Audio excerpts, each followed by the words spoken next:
Hello guys, మీకు చిన్న life story. ఒక అడవిలో ఒక పులి, ఒక డాంకీ, ఒక సింహం ఉంటుంది. డాంకీ టైగర్ దగ్గరికి వెళ్ళి, ఈ గ్రాస్ బ్లూ కలర్లో ఉందంటది. టైగర్, నీకేమైనా పిచ్చా, గ్రాస్ గ్రీన్ కలర్లో ఉంది, బ్లూ కలర్ కాదని చెప్తుంది.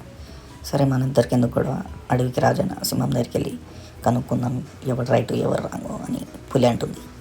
రెండు కలిసి మరుసటి రోజు లాయన్ దగ్గరికి వెళ్తారు.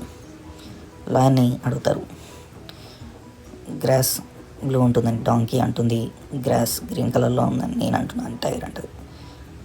అప్పుడు డాంకీ, చెప్పండి రాజు, ఎవరు కరెక్ట్, నేనా లేక టైగర్ అని అడుగుతుంది.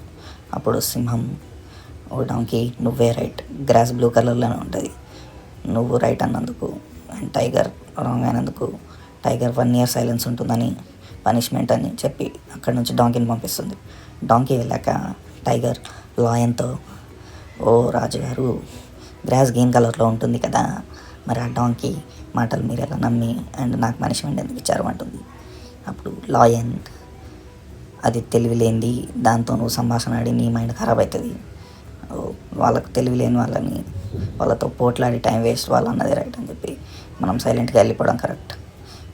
తెలివైన వాళ్ళు ఎప్పుడూ తక్కువ మాట్లాడతారు, సో ఫూల్స్కి అస్సలు రిప్లై ఇవ్వద్దు, వాళ్ళు ఏదంటే అదే కరెక్ట్ అని చెప్పి టైగర్కి చెప్తుంది. అప్పుడు టైగర్ తనకు అర్థమయ్యే ఒక ఫూల్తో వాదించడం అనవసరం అని తెలుసుకొని అక్కడి నుంచి వెళ్తుంది. సో దీనివల్ల మనకు నీకు అర్థమైంది ఏంటంటే, ఫూల్స్కి మనం ఎక్స్ప్లెయిన్ చేయాలని ట్రై చేయొద్దు, మన పీస్, మన మైండ్ ఖరాబ్ అవుతుంది.